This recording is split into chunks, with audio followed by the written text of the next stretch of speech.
away from me. Heard you today, that isn't my name, you were fast asleep. It's out to sea. What happens out to sea stays out to sea, right? Get what he did, can I be the kid for your soul to keep?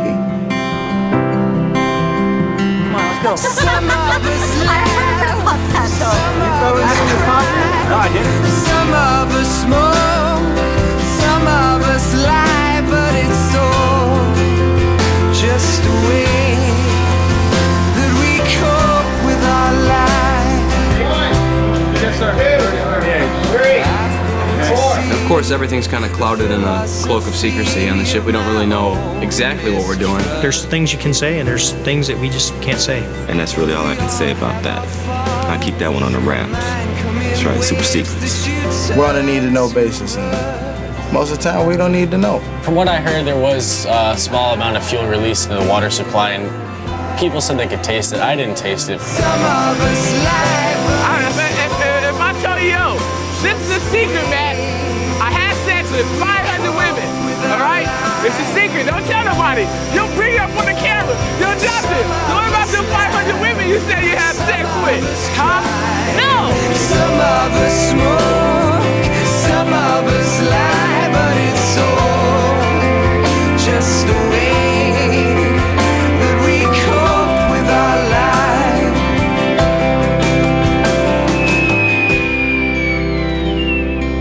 Stand by for a word from the commanding officer. Good evening, Tippins, Airwing 11. Okay, most importantly today, we're back in the flying business. We'll be flying every day from now until we pull into Hong Kong. Okay, want to do a shout out for V4. We took on 2.4 million gallons of JP5 this morning from the bridge. I talked to the Admiral. He said that's more gas than he took the whole time he had his DDG. So we did it in one day. That's pretty good. Tomorrow, it can be just like Sunday in Mississippi. You know, you can get up, you can go to church, you can eat some chicken, and then later on we're going to shoot some guns. Enjoy it.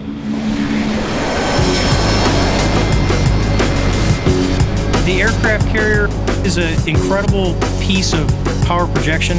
As we joke, it's 4.5 acres of sovereign U.S. territory that can park itself anywhere in the world. It is a huge tool for the president. It will always cause someone doubt if they're going to do something, because we're dead serious about what we do. I'm proud to launch off the carrier, fly overhead, and support the soldiers on the ground. It's a special point of pride for any aviator, any tactical aviator. When you hear the sound of relief from that 19-year-old guy on the ground's voice telling you that you're helping him out, that's probably the best feeling you could possibly get flying around in a jet. I'm sure that there's people on the ship that don't support the war itself, but that are here doing their jobs, supporting their country. I think that a lot of times that people on board feel like there's kind of competitiveness about what rate you are and what job you have, and oh, my job's more important than yours, but everyone makes this boat as good as it is. Right 15 degrees rudder, navigation. My job on the ship is to safely navigate the ship. I'm in navigation. I'm a troubleshooter. Basically, I look over the jet one last time before it goes flying. I work in the ATO office, and I get to see who's checking in, who's checking out. I'm an ABE. I work in the arresting gear.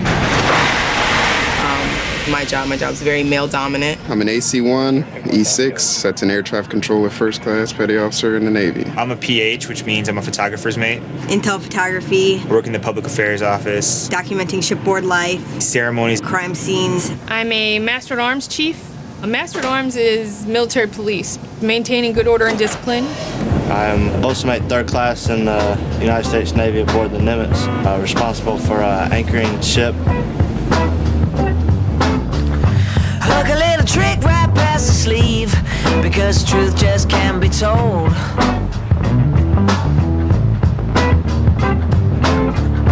Looking for the passport that you need to stop the truth from breaking your soul. My name is Philip Mager with 1L. A lot of laundry today. A lot. I'm an aviation bosun's mate equipment handler. I work on the catapult and the arresting gear. Although it's sad to say I haven't really worked in my rate at all. Ever since they found out I have ADHD, I've been in the berthing crew just cleaning up everybody's crap.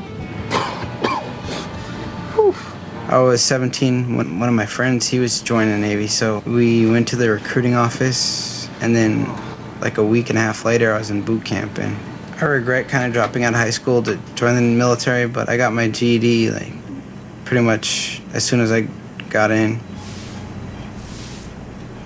I don't know my real father at all, and he left when I was about a year old.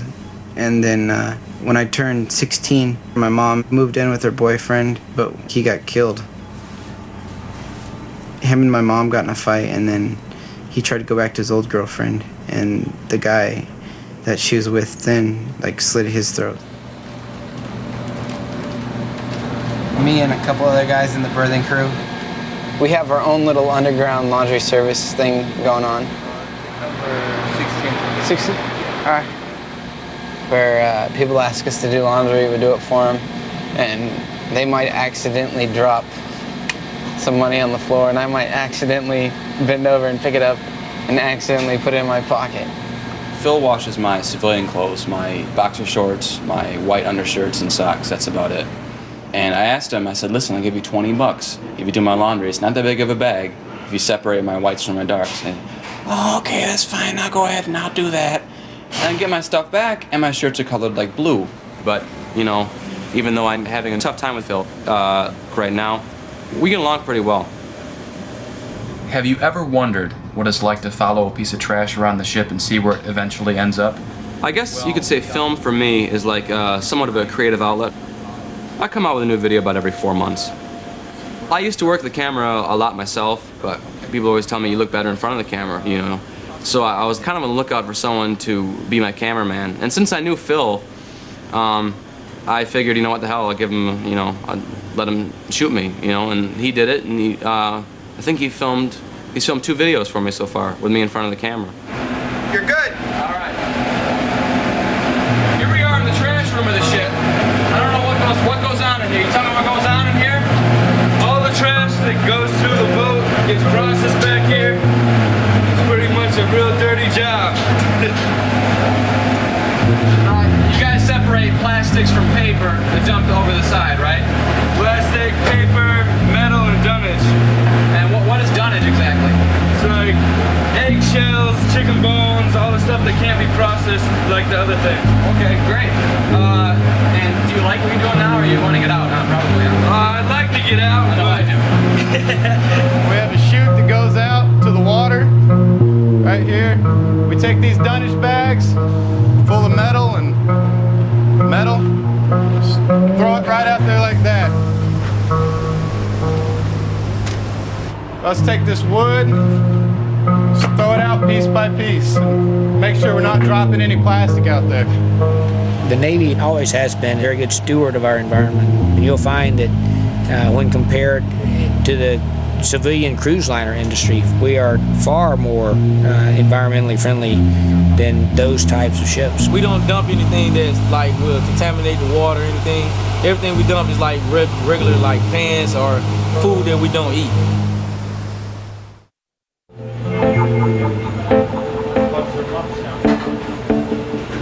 I don't know who works in reactor. Guys in the reactor. Yeah, they work with the reactors, and that's about it. I would believe they're the guys running the ship. They're hidden. They're somewhere here. Service. This is Inbound Watch and Central Control. This is a drill. This is a drill. The trench coat people, the weird ones. They're smart people. Very, very smart people work in that department. The amount of knowledge those guys have to have is just incredible. Secure pumping all JP5, electrical division, man all general power load centers. This is the drill. We have 2 big reactors on the ship, that's all we know. Right, 2? Sure. The difference between a non-nuclear aircraft carrier and a nuclear aircraft carrier is mostly below the waterline. Our catapults are the same, our arresting gear is the same, most of our radars are the same, our weapon systems are the same. What's different is to provide the steam that drives the main engines, that drive the shafts and push the ship through the water, the steam that drives the turbine generators that make the electrical power, and even eventually provide steam to the hot water heater you use for your shower. What creates that steam is the depletion of uranium fuel. Yeah, overall's in progress. Get the gas-free done. Then we can relax SCBAs. I'm Commander Mark Montgomery. I'm the reactor officer on the USS Nimitz. They've got the desmoke and got the gas-free engineer going here. I'm the third or fourth senior guy on the ship. I went to the University of Pennsylvania. I have a bachelor's in history and a master's in political science there. And then I went to Oxford and got a master's in history. And then the Navy said, we're going to train you to be an engineer. Desmoking is complete in number 2 main machinery room. I know that we operate these ships safely. I live 700 yards from the ship. My 2 kids, my wife. So obviously I don't have any concerns. I know that we've convinced both the Nuclear Regulatory Commission and its predecessors that we know how to operate this ship safely. No, you want me to bring how many bags of popcorn? What else? My name's Christian Garzone. I'm 23 years old, born Anno Domini, 1982. All right, listen, I'll run some stuff down, and you want a cup of fresh coffee too? January 17th. January's named after the Roman god of the beginning, Janus. Extra cream and sugar. Okay, no problem, sir. My job on this ship is to keep the coffee warm in the office. I keep the jokes going. Who was it? Who asked for Lieutenant that? Commander Bean. You're lying. I swear to God, Lieutenant Commander Bean. Oh my God. My humor in the Navy so far has got me through things because there's a lot of things that happen that, don't happen in the normal world. It's the military. Medical emergency. It's just very odd. People telling you what socks to wear, how to get your hair cut, underground prostitution rings, stuff like that. Should I not have said that? Let's talk about relationships in the office. Hey, do you show us? What do you do with Prolly? Roll my boat gently down your street. I gotta roll my boat gently down your street. The dating scene. The dating scene is interesting. It's just inevitable. Okay. There's 7 hot dogs for every 1 bun. 7 hot dogs for every 1 bun. Oh, you're not supposed to stay on the boat. Nope. Not a good thing. You see those couples late at night, like I work from 7 to sometimes 2 in the morning, and I go through the red lights, and like I said, I see that red light special going on. Some people are gazing into each other's eyes or arguing. It's like, please, don't make it so out there. What's up, baby? You all right? Y'all having problems? All right, just relax. Every day they argue. Every day. Y'all discussing this shit? They always argue. Yeah. You know what I'm saying? Man, you on the boat. We discourage interpersonal relationships between crew members. And the rationale for that is that we are in a very confined, small city at sea, and we're all out here together for 6 months. Very often, those interpersonal relationships go south and people have spats, break up, but you can't get away from it. It goes wrong, you're most likely going to see them every day. It's really hard. You can't stop it. We put out the policy and education maybe to try to prevent it. I'm AO1 Patrick. I'm the G1 Flight Deck LPO. I'm in charge of 30 personnel. We're responsible for issue and receipt of the flight deck ordnance. Alverson! I'm not sure how I see a war on terror. Just that people are harming us. Yeah, move that tow bar back over there where the rest of them are. And that's our job, to protect where we live. So we drop bombs on terrorists. I'm from Winder, Georgia. It's a small town outside of Athens. I left home when I was 16. My father was an alcoholic, and he took out everything on me, so I was trying to get away from that environment. The Navy got me away from a lot of trouble I probably would have gotten into, because it is a second family. You develop a closeness with everyone you work with. You develop friendships and people you can rely on. But when you mix genders on board a carrier and you go away for so long, people will talk and get interested, and you can't stop it. See you soon. Good to see you. There's 5,000 people with probably 800 to 1,200 females, so everybody talks or flirts. And the reason it's discouraged and prohibited is it would turn into like the Love Boat or something. If any of you thought that this would be the perfect place to come find your first wife or your husband, don't do it. you know, walking around holding hands in the hangar bay. This isn't a cruise ship, okay? We frown on that. UCMG will take you to mass for it. Don't do it. I don't know, they're just trying to get in your personal business and run your life, and there's just some things that the military can't run. C-SPAN Worsley called in the office, me, Ward, Arndt, and Pierpoint, because we all have relationships on the boat. And he went in there telling us that we were all getting counseling chits because it's becoming to be a problem in the workplace that we're starting to with dereliction of duty. Yeah. And we had to do 300-word essays by tomorrow, or we'd have trash detail. But we already have trash detail anyways, most of us. Natalie got a boyfriend on board, so does Katrina. 300-word essays. All CS girls were all dating Justins. I know we're not supposed to have relationships with anybody on this boat, but 5,000 so on people, there's going to be relationships going on. Give me a break.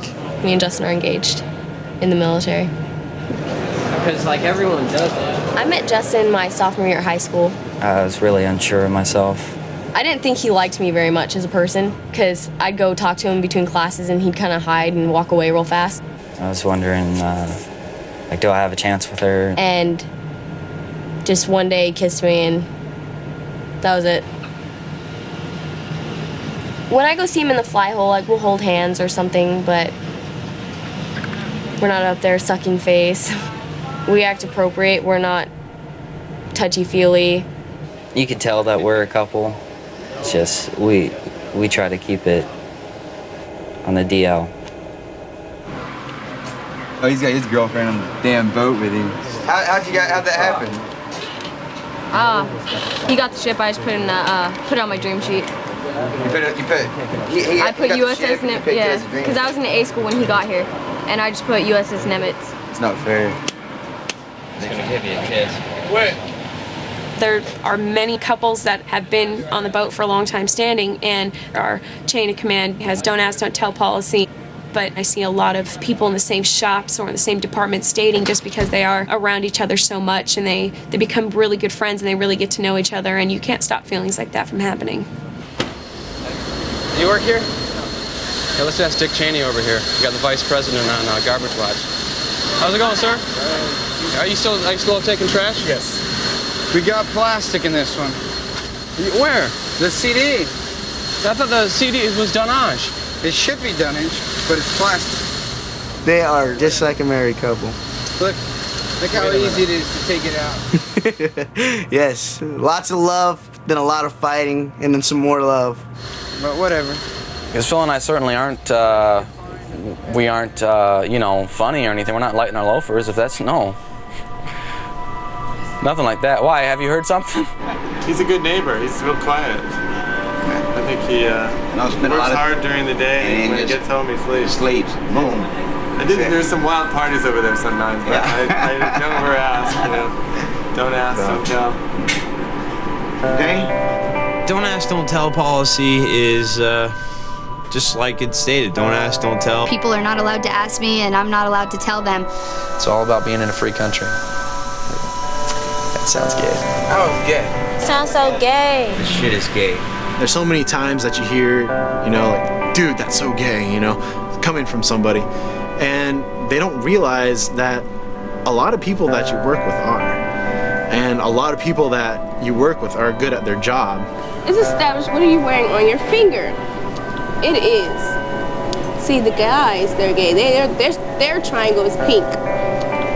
But yours is rainbow because you're a lesbian. There's a ton of gays and lesbians on this boat, but I don't know, it's their business and however they want to deal with it. They're all really nice. I don't know.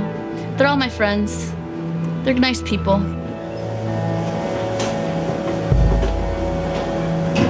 My name is Brian Downey. I grew up on a reservation, the Navajo Nation reservation, and on the ship I'm a quartermaster. Being a person like myself, not just being Native American, not just being as young as I am, just the fact that, you know, being who I am in the military, it's a little bit more difficult than most people would imagine. I joined the military to serve my country, and in turn, I knew I'd be sacrificing some freedoms, especially me being open about who I am. Kind of a difficult thing to do, but I had to sacrifice that. You know, kind of like putting up a wall. Like I can only do so much, I can only say so much. It's like, yeah, I'm not really all that free.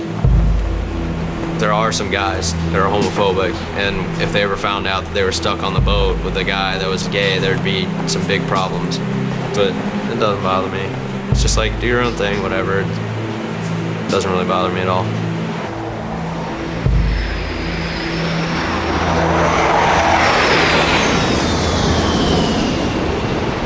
I got a baby on the way. Ah, congratulations, man. Thanks. You know if it's a boy or girl yet? It's a girl. I know, right? I'm sorry, dude. Boys are much easier. Yeah, that's what I figured. I'm Airman Christopher Altus, E3 in the Navy. I'm 21 years old. I was hoping it was be a boy. I think I'd be better off having a little boy. God, a little girl though. I mean, I've been fun with her. I've been running buck wild for the last 5 years. Well, you can still have fun with your daughter though. You just raise her like a little boy. Boy. Hell yeah. I feel like I should be like 27 or 28 right now, you know? 2 years, I've already been around the world and I got a kid on the way. It's like, what the hell happened? Like I was forced to grow up so fast, you know? You know, I did it to myself. Because I feel like most of my teenage years were just ripped from me. They don't give you diapers? No, they don't give you. I was pretty good at using protection most of the time, but you know, everyone always goes through those times where it's just not available and, you know, shit happens and you try and say, oh, we'll be all right, we'll get away with it this time, and you don't. And it's that one time, that's all it takes. And I learned it the hard way. He don't stay out anymore. No more coming in past 4.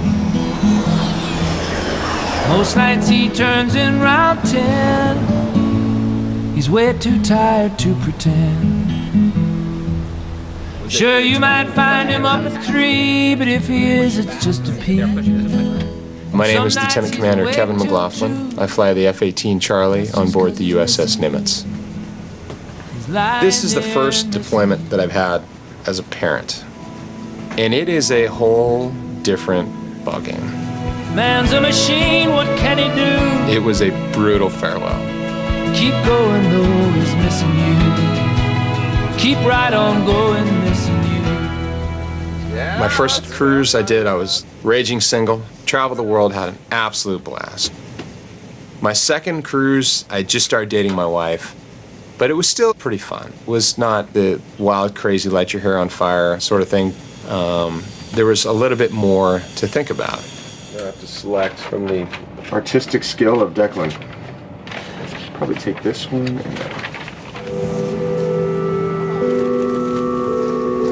The wives do a calendar, and each wife is responsible for producing a square.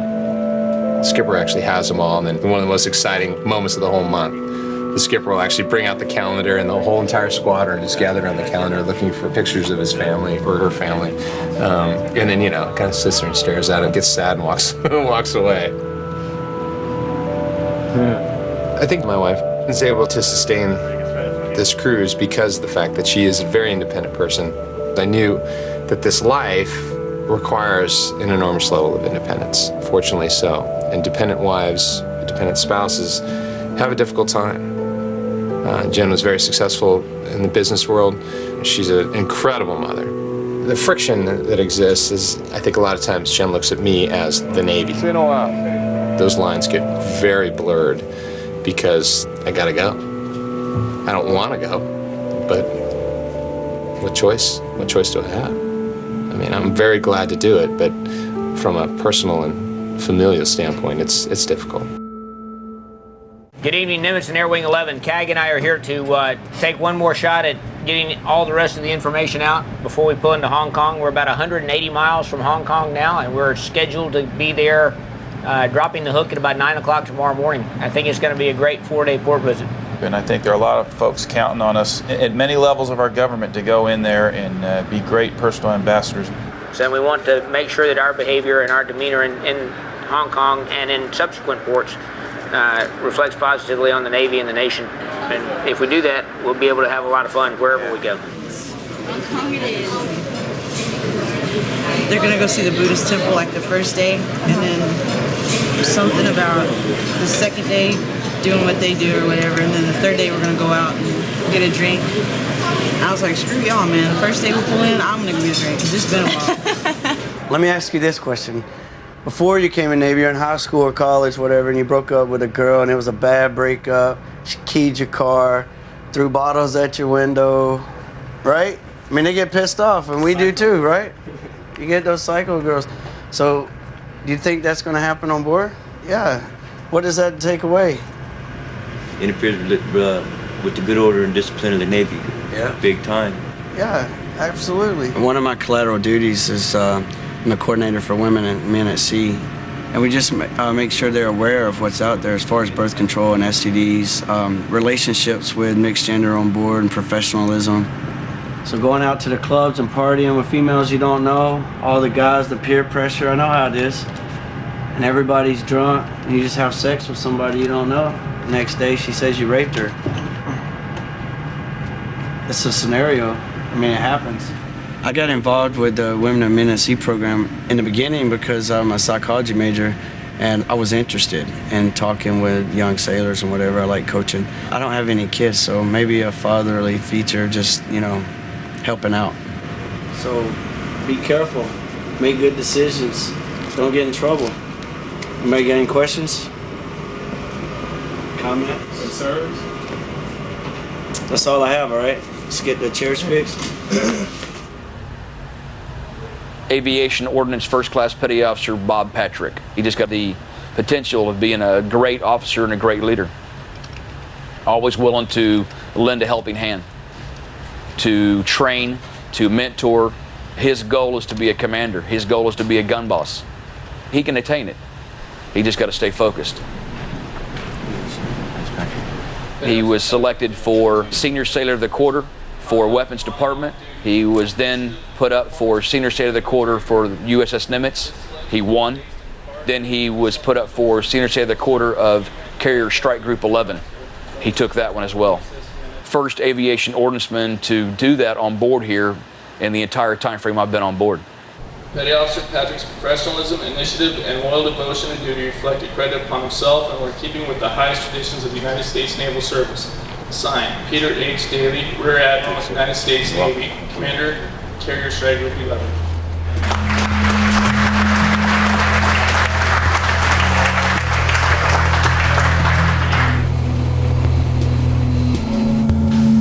Hey, Patrick, congratulations. Thank you.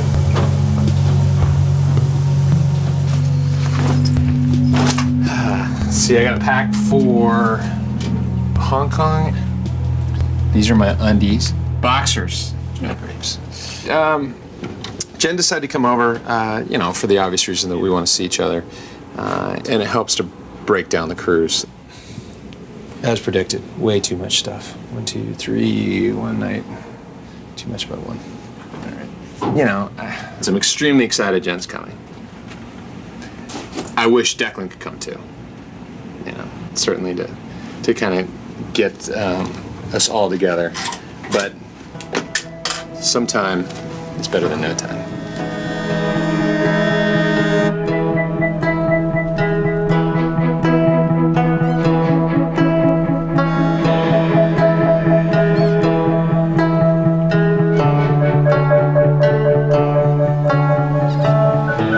About Hong Kong, it's one of those exotic places, you know, it's almost mystical, and it really is the, you know, the join the Navy, see the world kind of place. And you get into the Navy to go to places like this and meet these folks. They're excited about us being there, so let's go in and have a great time. Okay, good afternoon. I'm Admiral Pete Daly, Commander Carrier Strike Group 11.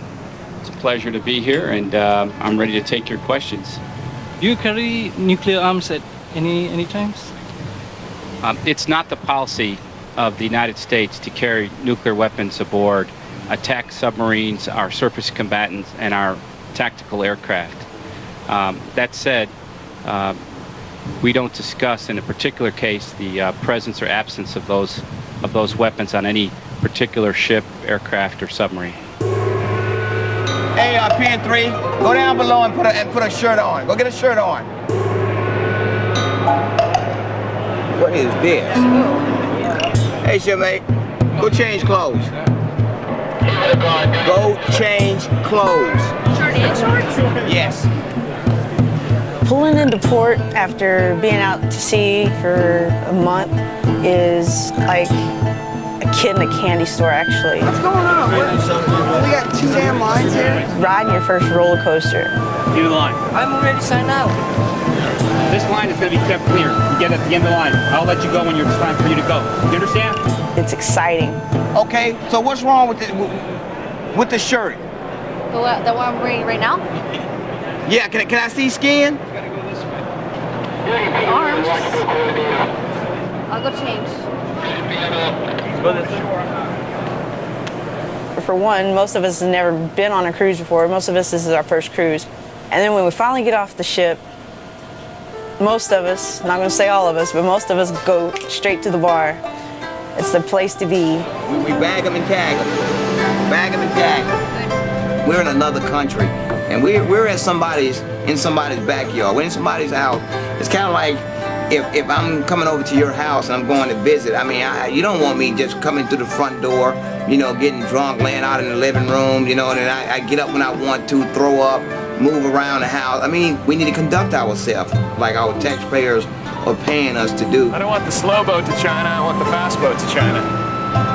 The mission here in the next couple of days is to make sure we put ordnance on target, and the ordnance that we put on target is good sailors and good marine, and the target is Hong Kong. And we're off, boys.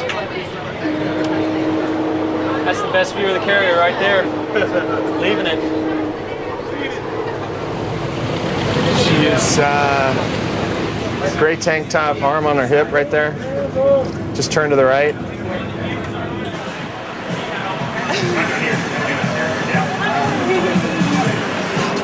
Oh my God. Right, you messy. What? No. Gonna be a dad. Again.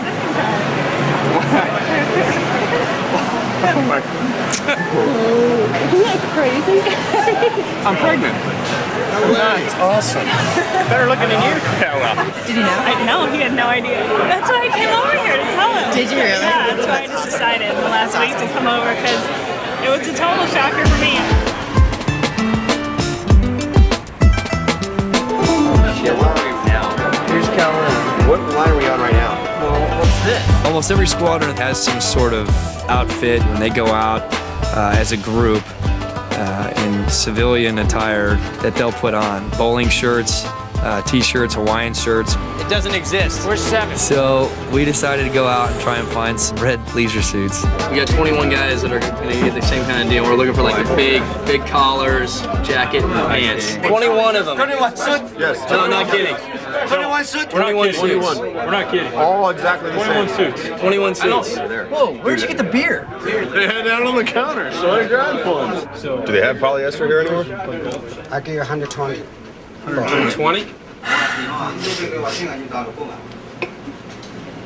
But That's pushing it. 1750. So that's what we're doing. I think that's reasonable. You know, the price We'll go up. very, very, you know. Yeah.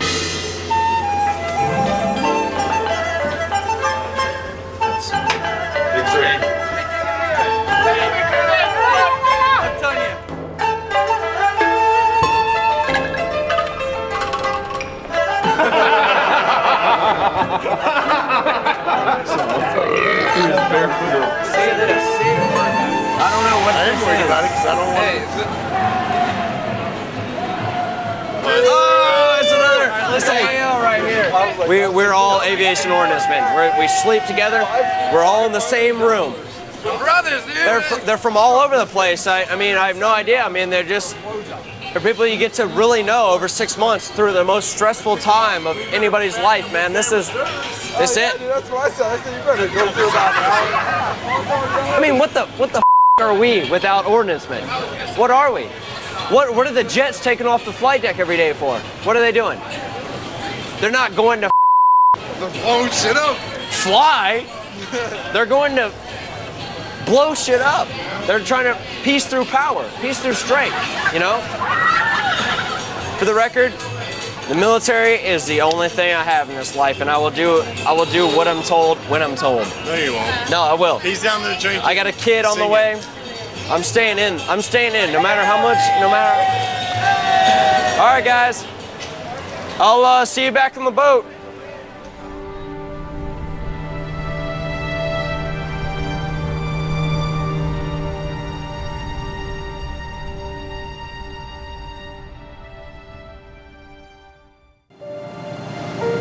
Patrick! Here.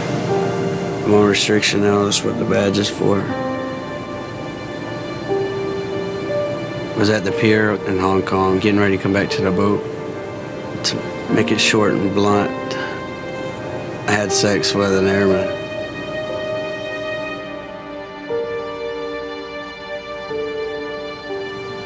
He's in E6 and I'm in E3, and we disappeared, and when we showed back up, everybody was wondering where we went, what we were doing.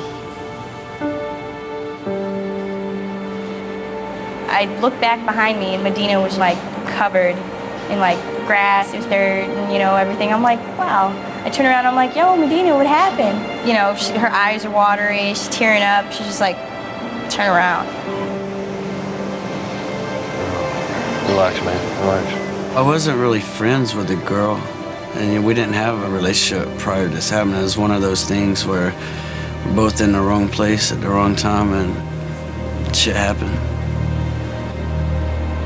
We're riding on the ferry back to the boat, and I see Flores and Medina, you know, just sitting there, and Medina's crying, just crying hysterically. She can't stop, and Flores is just trying to comfort her. All I'll say is something happened that really shouldn't have happened.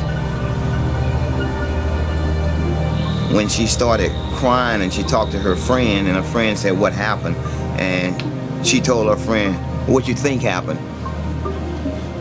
They didn't do medical check on me because I was so dead certain that he did not rape me. I was very, very just insistent that he did not rape me.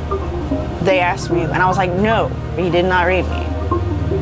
I told them no because I wasn't sure.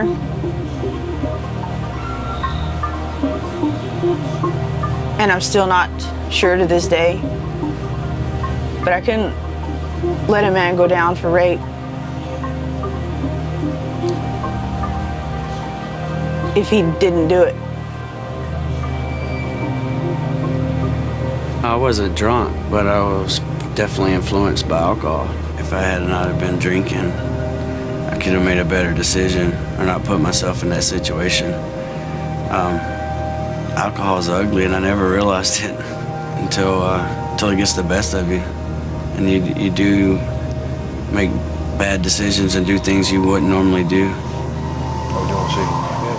Good? How's that? I used to think he was an awesome guy. I really did. I looked up to him. I wanted to be in his place someday, you know, LPO of a division, but not now. He was on savvy duty that night. You gonna do this stuff on savvy duty? I was a savvy duty for sexual assault victims intervention. Savvy is when you have to go talk to somebody that was, you know, sexual, you know, assaulted. You know, you are that person advocate. You're talking to them about, you know, you comfort that person. We went to Captain's Mast. I stood up and said, no, he did not rape me. And the girl I was with said, you know, it was consensual. She told the whole story. In this case, the accusation was one of consensual sex, and the was guilty for both parties. Had the accusation been sexual assault or rape, the process and the outcome would have been much different. It would have probably been handled at court-martial instead of captain's mast or non-judicial punishment. The senior member now won't be eligible for promotion for 5 years, and most likely his long-term viability for promotion is done. At first, I did feel like I had done something wrong, that it was, my fault. And it was, in part, because I shouldn't have been drunk. And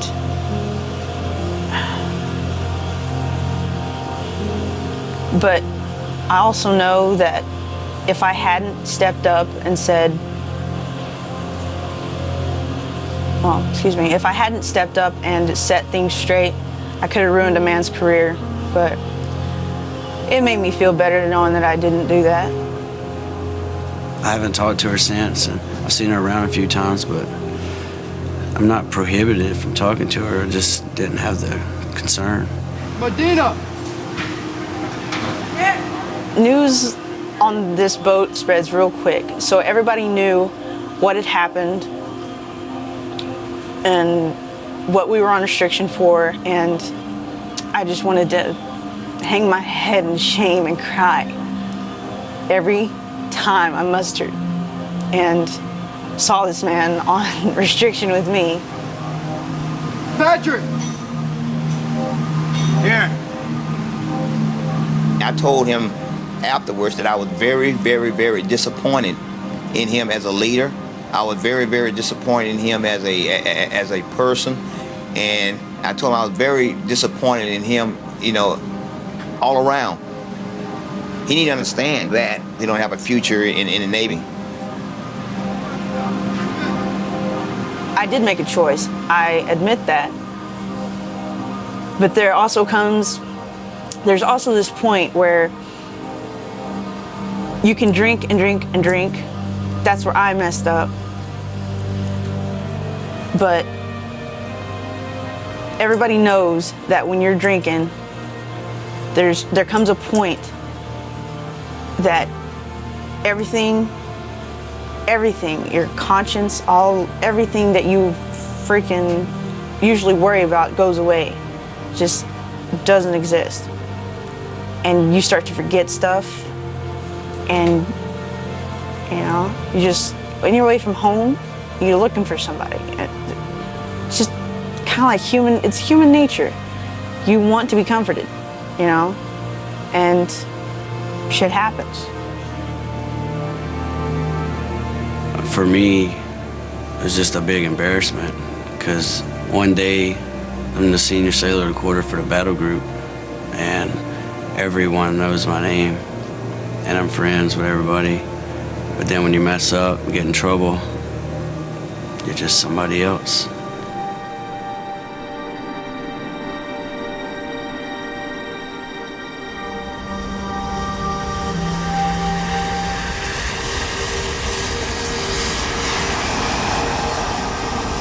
First, let me say that what I'm telling the crew needs to stay for a couple of days within the crew, okay? We don't want this getting out on the email or going home on the phone or doing any of that kind of stuff until it breaks in the news. I don't want the story breaking from here. But we are going to get underway today, and we're going to turn left and go north instead of turning right and going south. We're going to go up to the Korean area of operations. We got to Hong Kong, all kinds of rumors about stuff going on. We are the ultimate diplomatic tool for the president, because we can go anywhere at really any time. And so, pulling out of Hong Kong, we came out and we turned left towards North Korea. Us changing our course, it kind of scares me a little bit, because I really don't know what's going on. Like, he told us so much, but if it's nothing serious, why are we going here? It wasn't in the plan. They shut off our emails and we can't use the phone. So I'm thinking, what's the deal? Is there something you're not really telling us? It's hard being so far away from home. We're in the middle of the ocean. I don't know where we are. And it changes, like, right off the bat. They're like, okay, we're going to Korea. And you're like, oh, we're going to Korea. Okay, they launched missiles. Okay, we're gonna die. North Korea. Suffice to say, it's very easy to get in trouble up there. very good chance being actually launched to intercept actual aircraft coming from actual countries. Those people want to come out and take a sniff around here, and we got to be ready to show the force. See you in Busan.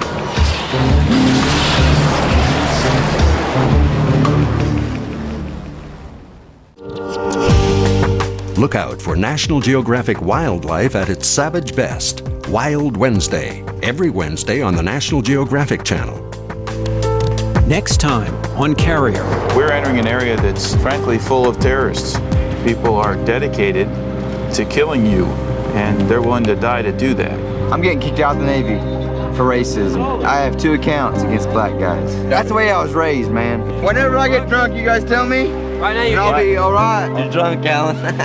Basically, I went from launching a jet to swabbing a dick. I love deployments. They give you the opportunity to see places and see things that you probably will never see in your entire life. We're part of the Guam separatist movement. You better run for your life, boy.